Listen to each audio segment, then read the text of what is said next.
Hello, my name is Andreas Dahms, Refrigeration and Air Conditioning Engineer. Since I'm often present at the commissioning of refrigeration systems, I would today like to show you how, with the Testo 570, I can commission refrigeration systems very securely and efficiently, and also provide documentation.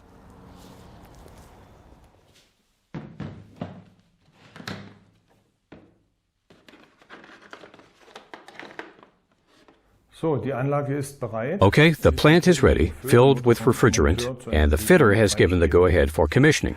I attach the manifold to a secure point on the plant. In order to record the subcooling of the liquid, I clamp the sensor to the liquid pipeline in front of the expansion valve. To record the evaporator's superheating, I attach the probe to the suction pipe right behind the evaporator. I then connect both sensors to the instrument.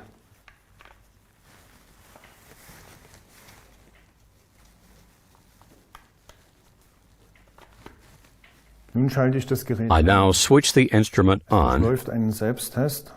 A self-test runs. I can now switch on the backlighting. Before the manifold is ready to work, I have to select the refrigerant.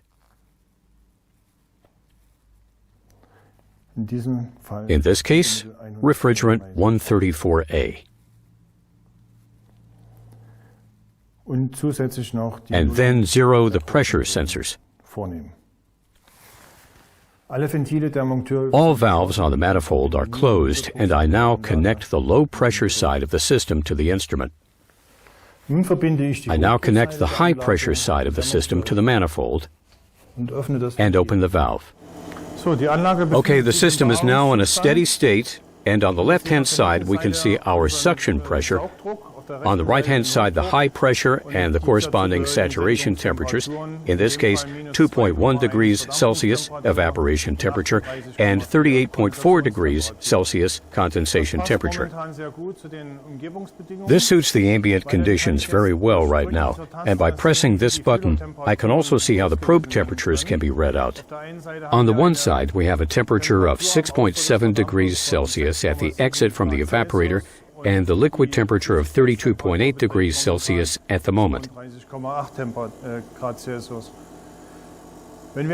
If we switch further, we obtain the values which are so important to engineers in the field, namely subcooling and superheating. On the left, we see the superheating of 8.8 Kelvin right now, measured at the valve, and on the other side, a subcooling of 5.7 Kelvin before the expansion valve.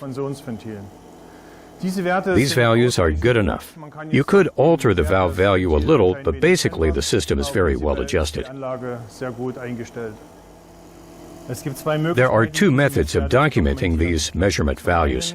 For one, via the interface to the EasyCool software, and the other is directly on site using a wireless printer, which reads the measurement values out of the instrument by infrared and can print them right away.